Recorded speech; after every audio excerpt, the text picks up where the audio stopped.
그만 치셔도 됩니다. 예, 박수 치시느라고 고생하셨어요. 인문학에 대해서 이야기를 나누기 위해서 이렇게 여기까지 이 시간, 늦은 시간에 여기까지 와주셔서 감사하고 또 깜짝 놀랐습니다. 근데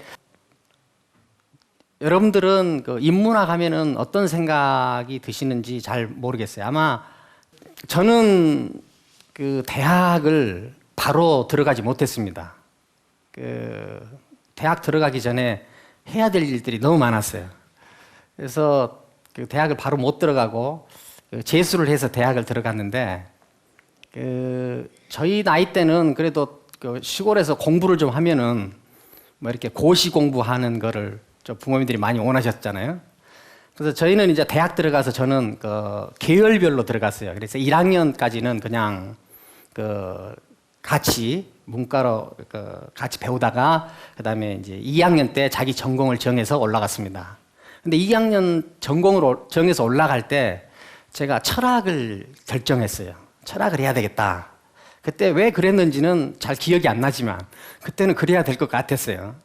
그래서 우리 학교에서 260명이 문과 학생이었는데 그 중에 가장 정신없는 3명이 철학과를 선택을 했어요.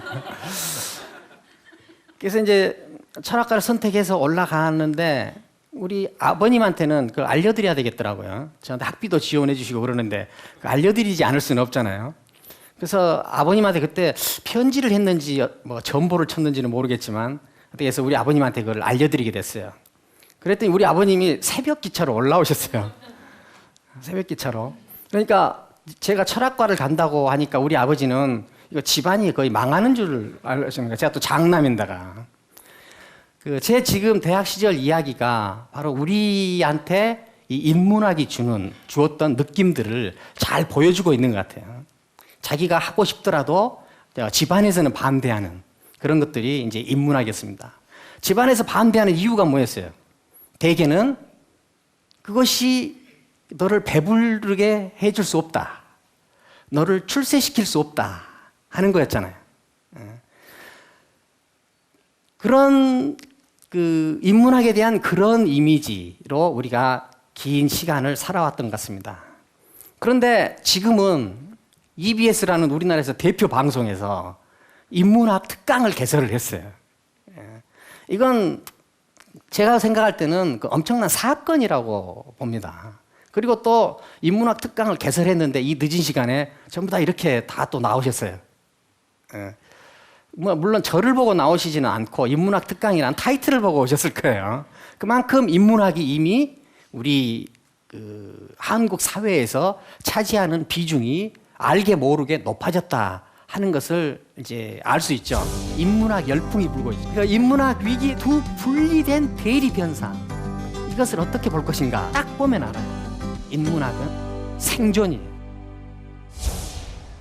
자, 지금 이 인문학 특강을 하는 것 자체도 이렇게 신기하고 참 재미있는 일이지만 한국 사회에는 이미 인문학 열풍이 불고 있죠. 언제 전까지만 해도 각 신문이나 이런 언론에서 계속 대학의 인문학 위기라는 이야기를 많이 했죠. 여러분들이 뭘 보시는가 해서 저도 한번 돌아봤어요. 인문학 위기에 대해서 많은 이야기를 들으셨죠. 그래서 대학에서는 계속 인문학 위기를 이야기해요. 그런데 사회에서는 지금 인문학 열풍입니다. 자, 이 두 분리된 대립 현상, 이것을 어떻게 볼 것인가 하는 것이 굉장히 재미있는 주제가 됐어요. 인문학을 전문적으로 연구하는 사람들 세계에서는 인문학이 위기고, 인문학하고는 아무 상관도 없을 것 같은 기업인들한테서는 인문학이 열풍이다. 이거 재밌지 않아요? 굉장히 흥미있는 주제죠. 왜 그럴까요? 간단히 이야기한다면은 학은 정지해 있는 거예요. 세계는 움직이죠. 학은 정지해 있어요. 학으로만 다루는 사람은 항상 멈춰 있어요. 자, 왜 기업인들이 대학의 인문학 위기인 그 상황을 외면하고 자기들이 따로 인문학 과정을 만들어서 인문학을 사용하고 있는가? 그 뭐냐? 기존에 있는 인문학은 자기들한테 별 의미가 없다는 거예요. 그러면 무슨 말이냐? 기존에 있는 인문학이 새로 변화하는 새로운 문명, 새로운 인류를 혹시 담아내지 못하고 있는 거 아닌가?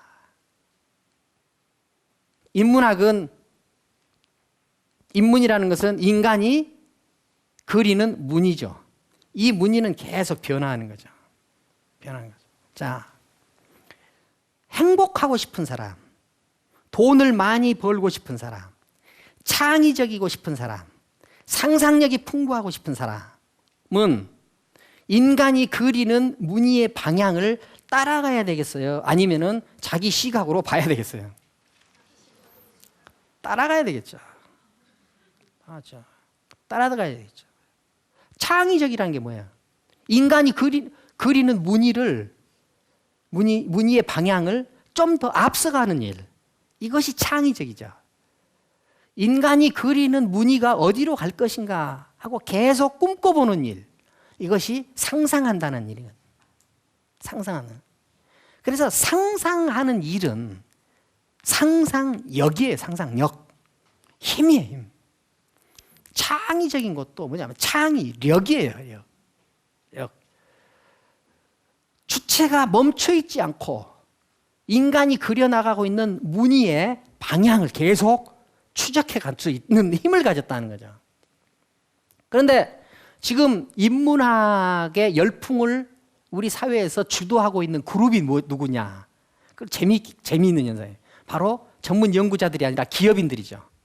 자, 기업인들한테는요, 상인들한테는 다른 직업군에게 없는 특징이 있어요. 뭐냐? 저는 제 친구들 중에 돈을 많이 번 친구들이 있거든요. 그 돈을 많이 번 친구들을 보면은 제가 굉장히 놀라워요. 야, 인간이 어떻게 저렇게 돈을 벌 수 있나? 이게 굉장히 놀라워, 신기해요. 신기해. 저는 제 월급 버는 것도 굉장히 힘든 일이거든요. 근데 내 월급에 뭐야 몇백 배를 이렇게 막 버니까 그건 저한테는 거의 기적이죠. 인간이 아닌 것 같아요. 그런데 그보다 더 신기한 일이 있어요. 그렇게 많던 돈을 그냥 하루아침에 없애는 거예요. 저는 요즘은요, 야, 돈을 버는 것보다 저렇게 빨리 망하는 게 더 신기해요. 여러분들 망한 사람들 옆에서 본 적 있어요? 제 옆에는 좀 많은 것 같은데. 근데 보면 어떻게 저렇게 그 많던 돈이 거의 한 달도 안 돼서 다 없어지더라고요. 다 없어지는 정도가 아니라 빚쟁이가 되잖아요. 저는 그게 더 신기해요. 더 신기해요.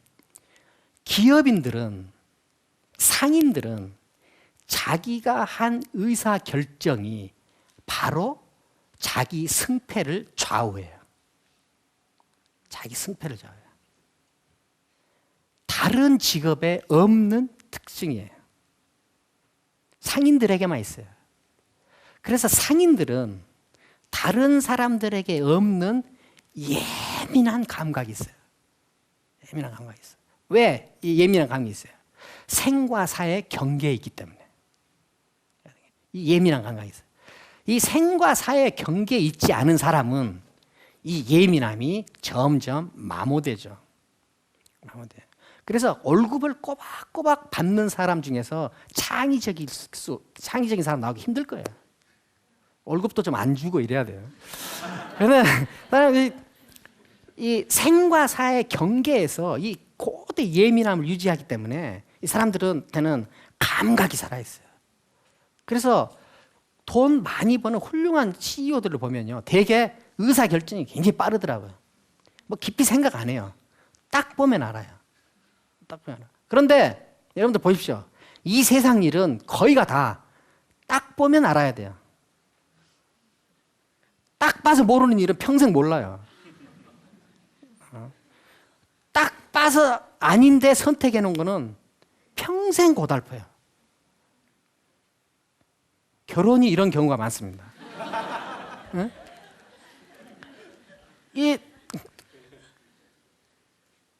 딱 보면 아는 능력, 이것을 좀 더 품위 있게 이야기하면 우리가 통찰이라고 할 수 있어. 이 통찰은 지식과 감각과 욕망과 모호함, 두려움, 이런 모든 것들이 이 사람 안에서 한꺼번에 폭발해 나오는 거예요.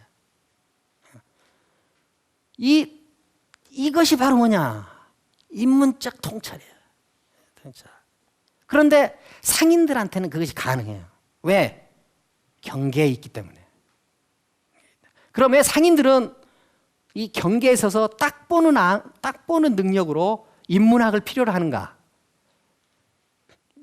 인문학이 아니면 안 되겠다는 생각을 하는 거예요. 상인들은, 기업인들은 돈 버는 것이 목적이에요. 그리고 돈 버는 것을 목적으로 해서 사회에 기여하는 사람들이에요. 돈 많이 벌어서 이제 돈이 주체 못하니까 인문학자들 좀 꾀죄죄하고 그러니까 거기 돈 좀 주자. 이런 아름다운 생각은 거의 없어요. 기업인들이 인문학에 투자한다 하는 건 뭐냐? 인문학에 투자해야 돈이 된다는 것을 알기 때문에 그런 거예요. 그럼 왜 인문학과 가장 멀리 있는 기업인들, 상인들이 이 인문학을 필요로 하는가? 여기에 지금 우리 사회에 어떤 의미가 들어있는 거죠. 어느 사회든지 사회가 초기 단계에는 대개 법학, 정치학이 중심학문이에요. 그렇죠. 제 초등학교 때는요, 거의 70% 학생들이 장래 꿈과 희망이 판검사였어요. 그 중에 좀 정신이 덜 든 친구들은 장래 꿈이 대통령이었어요. 그러니까 거의 한 8, 90%가 그 시골에서도 장래 희망이 다 판검사님은 대통령이에요. 그 뭐냐? 그 어린애들한테도 이게 법과 정치로 이게 이루어지는구나. 그러니까 사회가 초기 단계는 법학, 정치학이 중심 기능을 해요. 중심 기능을 해요. 그 다음에 사회가 좀 더 발전하면은 경제학, 경영학, 사회학, 신문, 방송학 이런 것이 중심 기능을 해요. 그런 것이 생긴다는 것이 아니라 중심 기능을 해요. 우리 사회가 한참 그런 사회를 겪었죠. 그 다음에 중심 기능을 하다가 좀 더 사회가 발전하면은 철학, 심리학이 중심 기능을 해요. 그 다음에 철학, 심리학이 중심 기능을 하는 사회가 조금 더 발전하면 이제 고고학, 인류학이 중심 기능을 하게 돼요. 고고학, 인류학이 발달한 나라들, 이런 나라들은 다 뭐야? 인간을 고금을 통해서 하나의 틀로 해석할 수 있는 필요를 느꼈기 때문에 그래요. 다 뭐냐? 고고학, 인류학이 발달한 나라는 다 뭐야? 한 번쯤 제국을 꿈꿔봤던 나라들이야. 제국을 꿈꿀 능력이 안 되는 나라에서는 고고학, 인류학이 그렇게 발달할 수 없어요. 왜? 필요가 없으니까. 그래서 고고학, 인류학이 발달한 나라들은 다 어때요? 중국, 일본, 프랑스, 영국, 미국 다 제국을 꿈꿔본 나라들이죠. 지금 한국 사회는 선진국으로 진입하느냐 진입하지 못하느냐 이 경계에 있죠. 학문적 분류에 의해서 이야기를 한다면 인문학의 시대로, 인문학이 중심 기능을 하는 시대로 진입하느냐 진입하지 못하느냐. 인문학은 인간이 움직이는 방향을 알려줘요. 인간이 그리는 무늬의 정체를 알려줘요. 우리가 기업인들은 감각적으로 그걸 느끼고 있어요. 뭐냐? 우리가 다른 선진국에서, 즉 인류 국가에서 인류와 미래를 위해서 만들어 놓은 메시지, 비전을 우리가 받아서 그것을 잘 그 사람들 대신에 수행을 했다.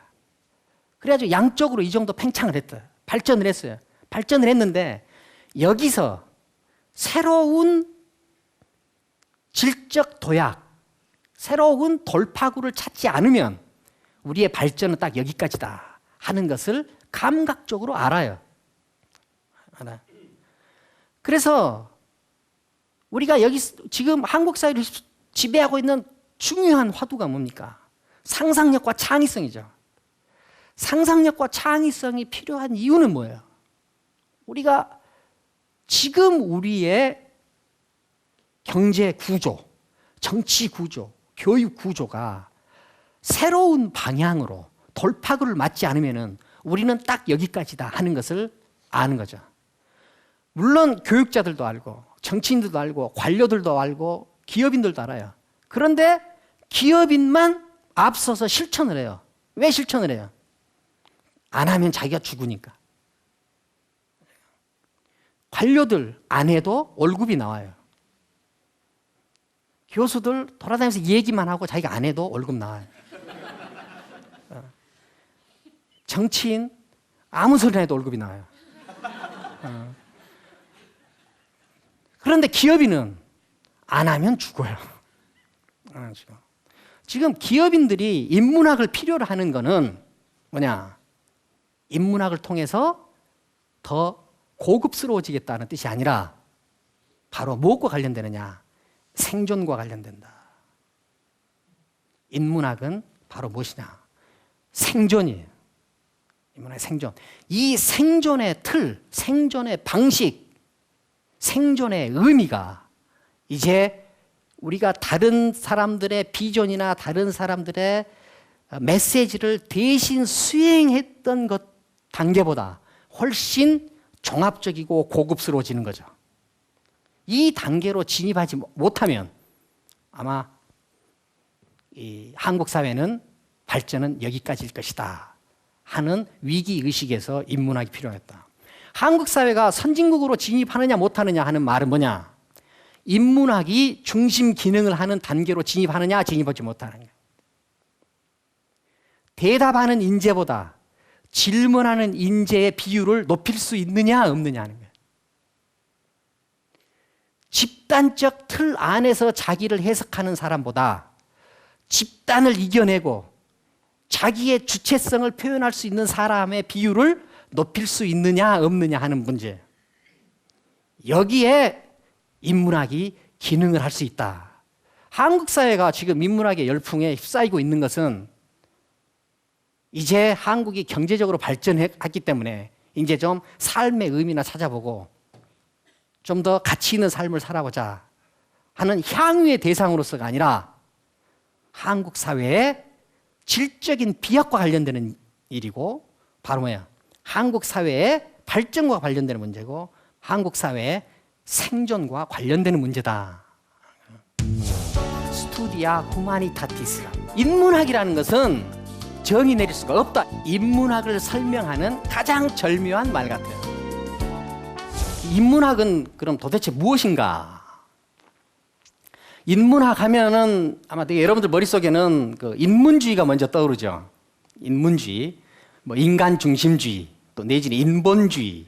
이것과 관련돼서 이루어지는 학적 어떤 활동, 결과물, 이것을 인문학이라고 하죠. 그래서 인문학 하면은 가장 먼저 떠오르는 게 이제 휴머니즘이라는 단어고, 그 휴머니즘이라는 단어가 떠오를 때는 항상 제일 먼저 르네상스 휴머니즘이 떠오르죠. 르네상스가 떠올라요.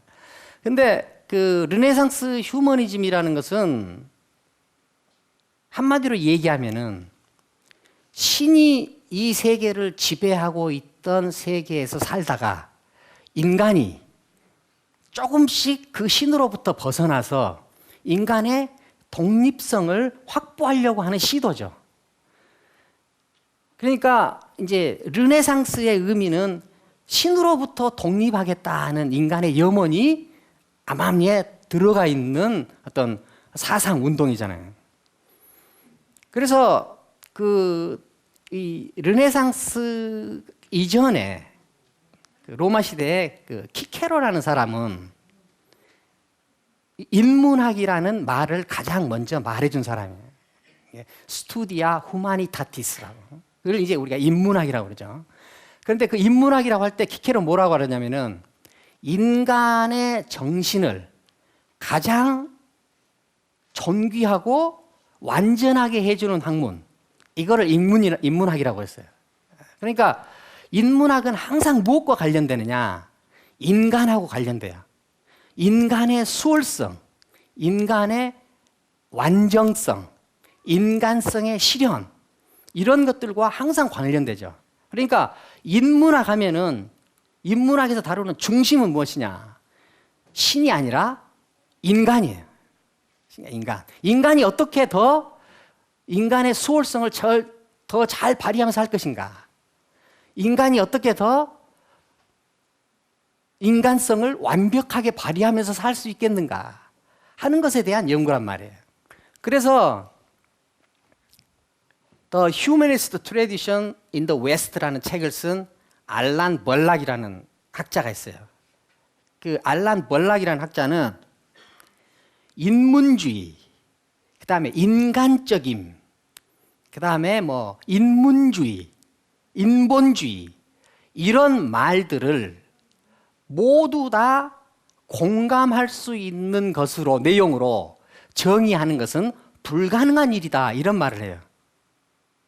그러니까 이 알란 벌락이라는 이 학자는 인문학이라는 것은 정의 내릴 수가 없다, 이렇게 포기를 하는 거죠. 그렇죠?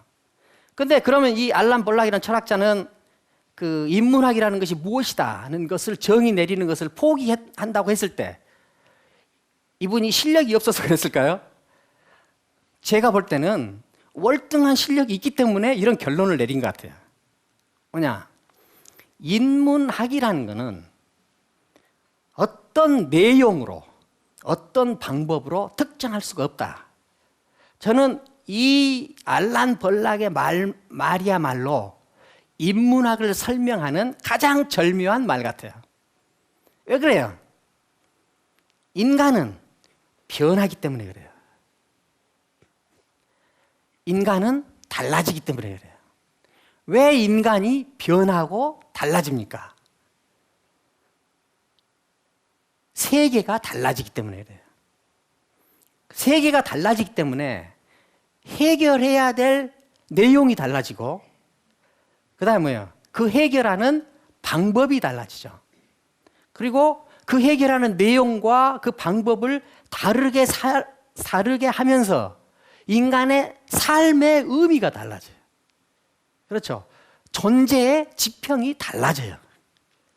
그렇기 때문에 이 인문학이라는 것을 어떤 하나의 내용이나 방법으로 정의 내릴 수 없다 하는 것은 인문학에 대한 철저한 연구 다음에 분명히 내려질 수밖에 없는 결론이라는 거예요.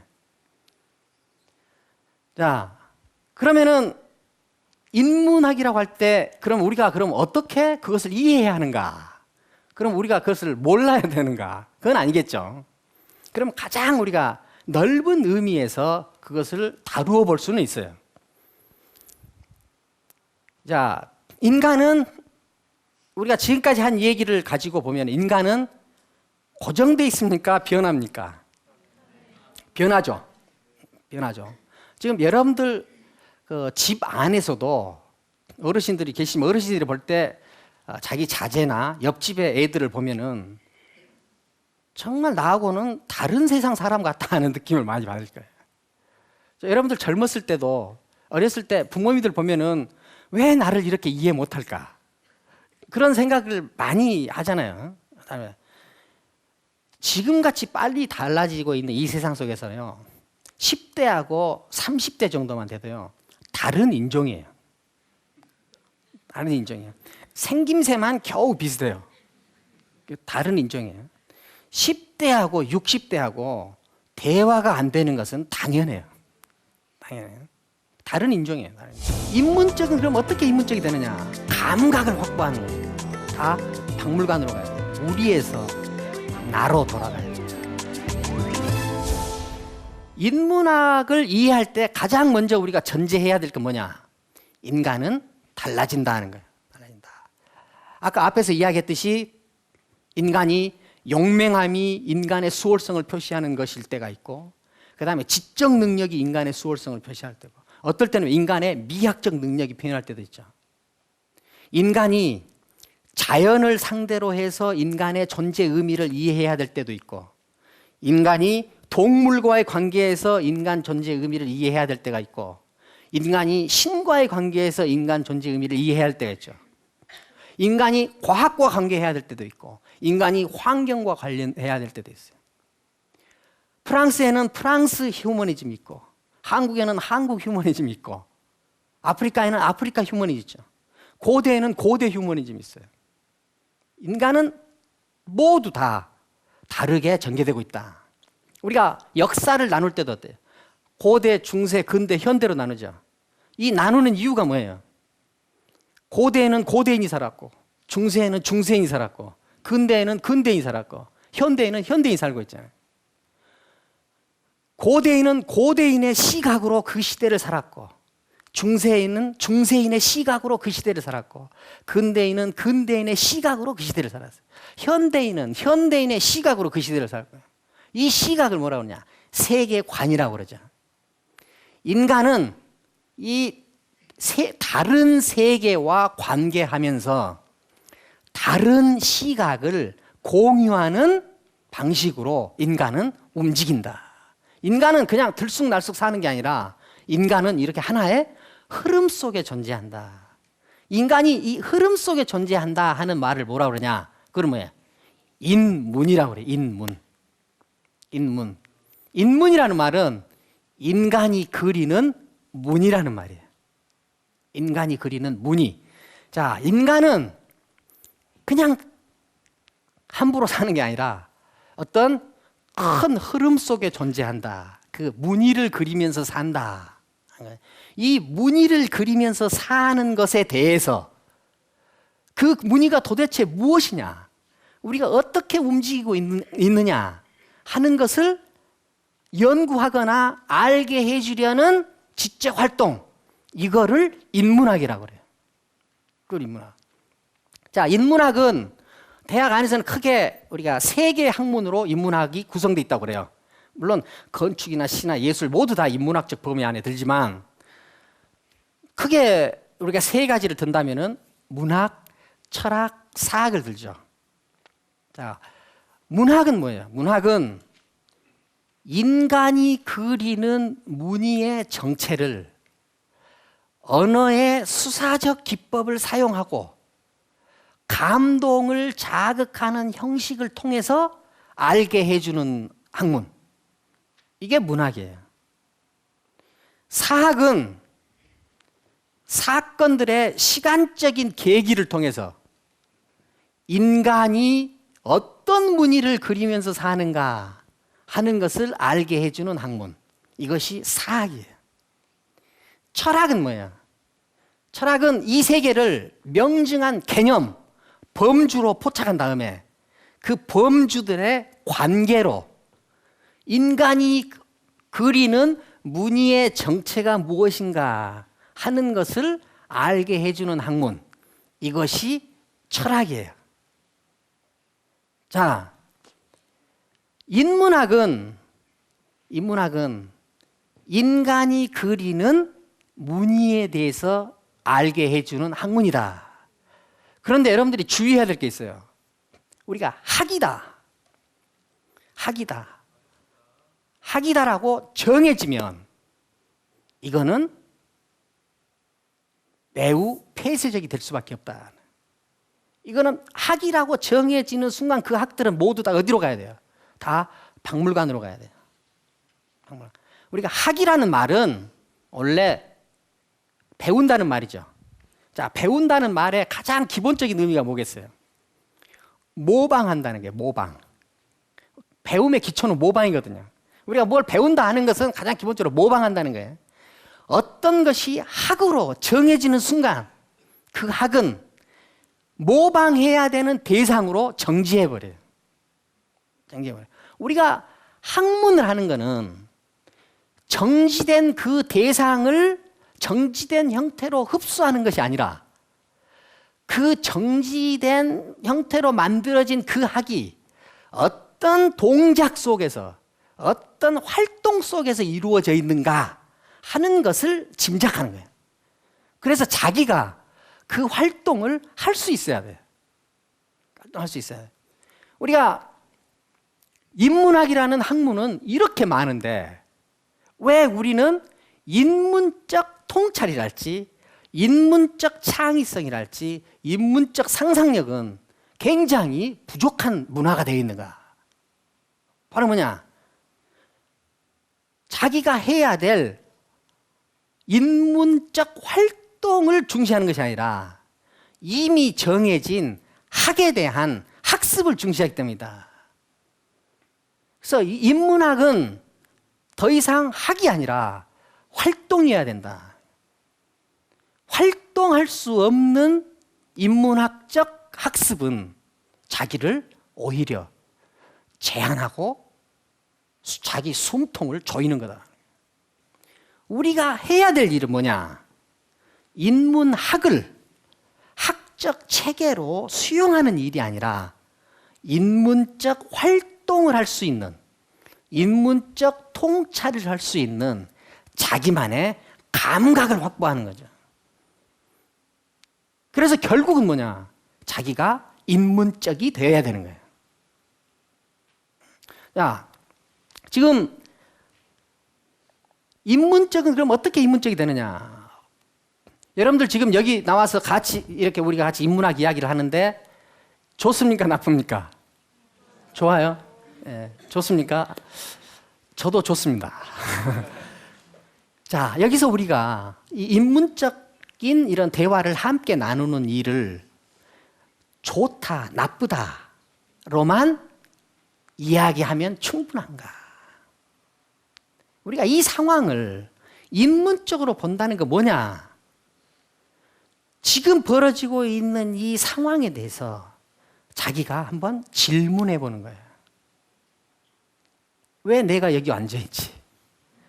야, 인문학 특강이라는 것이 어떻게 이렇게 큰 방송사에서 긴 프로그램으로 만들 생각을 했을까? 이건 도대체 이 세계가 어떻게 달라지고 있는가?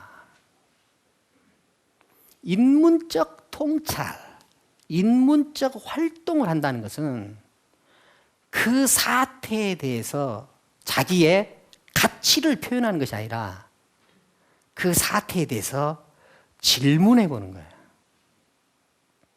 질문해 보는 거. 아, 여기 앉아 있으니까 좋다.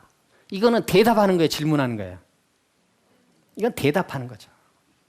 그런데 내가 왜 좋지? 옛날에는 이런 거 들어서 별로 좋지 않았는데 왜 좋지? 이 세상이 뭐가 달라지고 있는가? 내가 뭐 어떻게 달라지고 있는가? 하는 것을 한번 궁금해해 보는 것. 이것이 바로 뭐예요? 인문적 통찰로 가는 첫걸음이에요. 자, 질문은 우리 함께 하는 겁니까? 아니면 내가 하는 겁니까? 바로 내가 하는 거죠. 지금 내가 하는 거예요. 인문학을 학적 체계로 수용하는 것이 아니라 인문학을 나의 인문적 통찰의 힘으로 삼아 보겠다 하는 사람은 바로 우리에서 나로 돌아가야 돼요. 우리에서 나로 돌아가지 않고 항상 내가 우리로 존재하는 사람, 우리로 존재하는 사람, 이 우리로 존재하는 사람한테는 힘이 나오지 않아요. 어떤 힘이 나오지 않느냐? 통찰의 힘이 나오지 않아요. 통찰은 분석과 이해의 문제가 아니라 감각과 힘의 문제예요. 저희가 앞으로 이제 노자를 주제로 해서 긴 시간 인문학을 이야기하겠지만 제가 바라는 것은 뭐냐? 인문학을 배우는 것이 아니라 노자를 배우는 것이 아니라 인문학과 노자를 통해서 나의 인문적 힘을 배양하는 거다. 여기에 초점을 맞춰주시면 좋겠습니다. 아시아 사람들은 생각할 줄 모른다. 죽기 전에 이 인류를 한번 살아보자. 리더는 경계에 있는 사람. 우리는 노자가 이미 현대를 철저하게 잘 준비해 놓은 철학자다. 미국의 타임지라는 유명한 잡지에 모든 아시아 사람들을 당혹스럽게 만드는 그런 기사가 뜬 적이 있어요. 자, 제 타이틀이 뭐예요? 이게 지금 이 기사로 하니까 좀 자극적이지 않은데요. 이게 타임지 표지예요. 표지에 크게 써 있어요. 뭐라 써 있냐? Asians cannot think. 아시아 사람들은 생각할 줄 모른다. 그 사람들 아무리 그렇더라도 이렇게 말할 수 있는 거예요. 아시아 사람들은 생각할 줄 모른다. 그런데 이보다 더 기막힌 말이 앞에 붙어 있어. 뭐냐? It's true. 진짜다. 진짜다. 이건 마음 먹고 쓴 기사예요. 그런데 이 말에 우리가 저항할 수 없죠. 저항할 수 없어요. 왜 저항할 수 없어요? 우리가 사용하고 있는 모든 과학 기술 문명의 기초의 과학 이론, 우리가 사용하고 있는 모든 물건들의 출발, 우리가 이행하고 있는 어떤 제도, 이런 것들이 다 어디에서 왔어요? 다 서양에서 왔죠. 다 서양에서 왔어요. 그러니까 서양 사람들이 1999년 5월에 나온 기사인데 이 기사를 냈더라도 이렇게 말할 수가 없는. 이 사람들 말은 이 기사 안에 어떻게 했냐면 아시아 사람들은 대답이 정답이 정해져 있다고 생각하고 이 정답을 찾는데 집중한다. 이 기사에는 안 나온 말이지만 다른 말로 하면 아시아 사람들은 find answer만 할 수 있다. 그 대신 뭘 할 수 없어요? solve the problem을 할 수 없어요. 우리가 이 세계와 관계할 때, 그리고 우리가 우리 이 생존을 펼쳐나갈 때 우리한테 중요한 문제는 대답을 찾는 일입니까? 아니면 문제를 해결하는 겁니까? 문제를 해결하는 거죠. 자, 문제 해결 능력은 다 다른 데서 오고 우리는 그 사람들이 만들어 놓은 해결 능력을 전부 정답으로 하고 진리로 파고 그것을 찾으려고만 한다면 우리는 뭐예요? 이류예요. 이류. 지금 우리한테 인문학이 필요한 건 왜 그러느냐? 인류로 한번 살아보겠다는 거예요. 종속적인 삶이 아니라 주체적인 삶을 한번 살아보자는 거죠. 죽기 전에 이 인류로 한번 살아보자. 우리 대한민국 왜 인류가 될 수 없는가? 그것이 바로 뭐예요?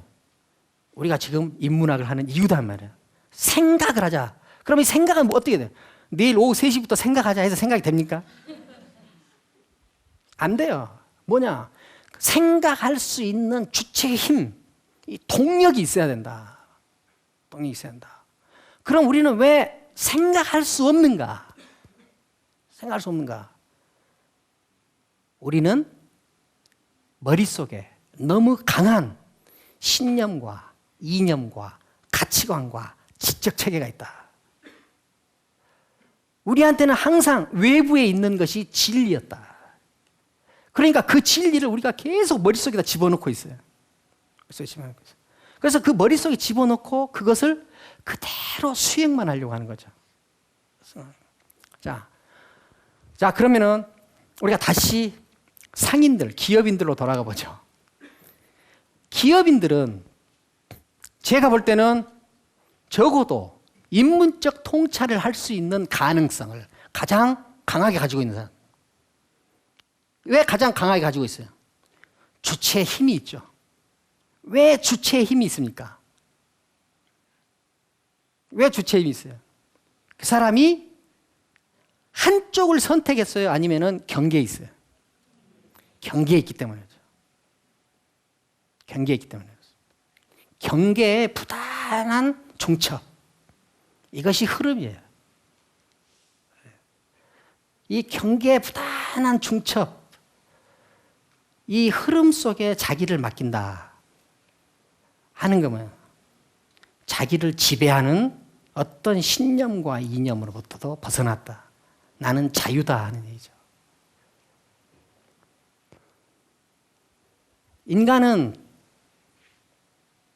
영웅은 통찰을 하는 사람은 리더는 경계에 있는 사람이에요. 경계에 있을 때는 두렵습니다. 경계에 있을 때는 모호해요. 경계에 있을 때는 불안해요.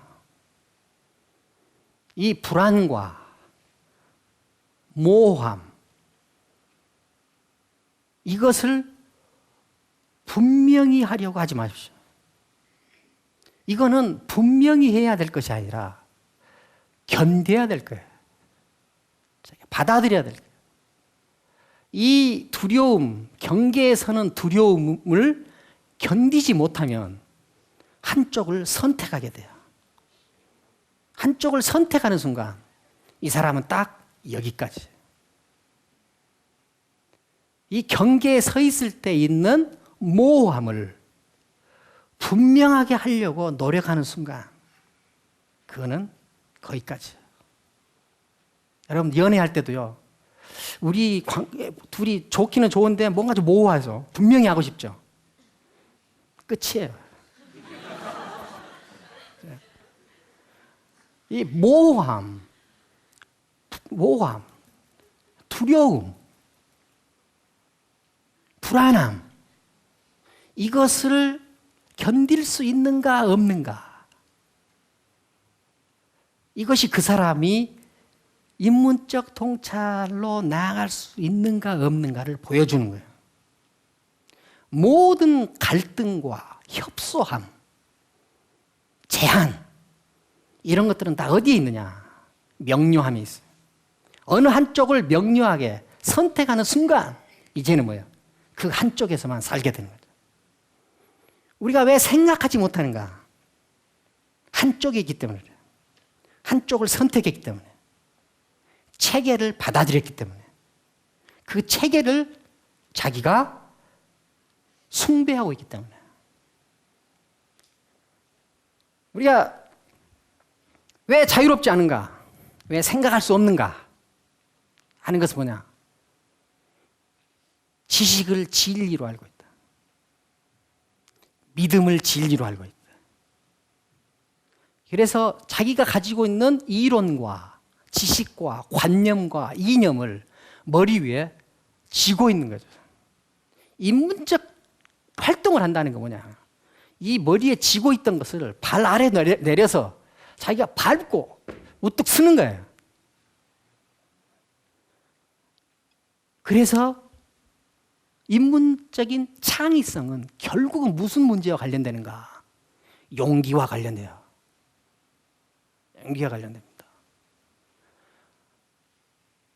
경계에 서서 나오는 두려움을 견디는 것도 용기고, 경계에서 오는 모호함을 견디는 것도 용기고, 경계에서 있을 때 오는 불안을 견디는 것도 용기예요. 우리가 인문학을 통해서 지금 이 시점에서는 인문적 지식을 늘리는 것도 중요하겠지만 그 늘리는 과정 속에서 정말 내가 이 지식을 밟고 우뚝 서 있는가 하는 것을 항상 경계하면서 그것을 느껴야 될 것입니다. 그래서 결국은 인문학은 뭐냐? 너를 가두고 있던 우리에서 탈출하라. 우리는 나를 가두는 우리일 뿐이다. 결국은 오직 너 자신으로 돌아가라.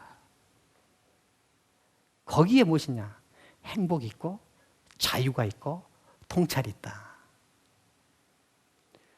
2500년 전에 이런 이야기를 가장 분명하게 해준 사람은 장자라는 철학자였어요.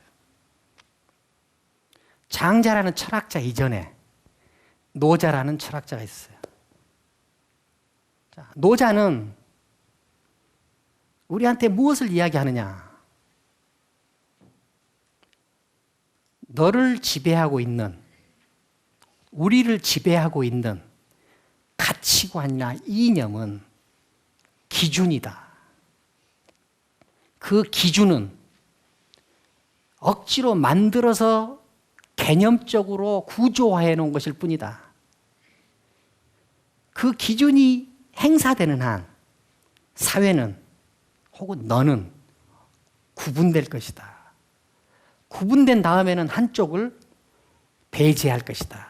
배제한 다음에는 한쪽을 억압할 것이다. 기준을 갖는 한 당신은 한쪽에 설 수밖에 없다. 한쪽에 서는 순간 당신의 자발성, 자율성은 유린된다. 이 기준과 이념과 신념을 이탈해서 오직 너의 자발성으로 돌아가서 이 자발성 속에서 너의 삶을 향유해라. 이런 자발적 개인들이 모인 사회가 강하다. 이런 자발적 개인들이 모인 국가가 부강해진다. 하는 이야기를 노자가 했습니다. 자, 노자의 이 설명 몇 줄로만으로도 우리는 노자가 이미 현대를 철저하게 잘 준비해 놓은 철학자다 하는 것을 알 수 있겠죠. 이런 맥락에서 우리가 앞으로 10회 정도 노자를 중심으로 해서 여러분들과 계속 만나는 시간을 갖도록 하겠습니다. 감사합니다. 4가지 정도의 코드를 사용합니다. 제일 먼저 사용할 코드가 불, 그 다음에 기하학적 도형, 그 다음에 혈연, 그 다음에 하느님, 세계와 인간 사이의 관계 문제를 연구한다. 신이라는 보편적 절대자를 매개로 해서 자기를 해석하게 됐어요. 역사 무대 속에서 능력 있는 존재로 점점 등장하게 됩니다. 노자 이전에 인간과 세계의 관계 문제가 어떻게 전개돼서 노자까지 왔는가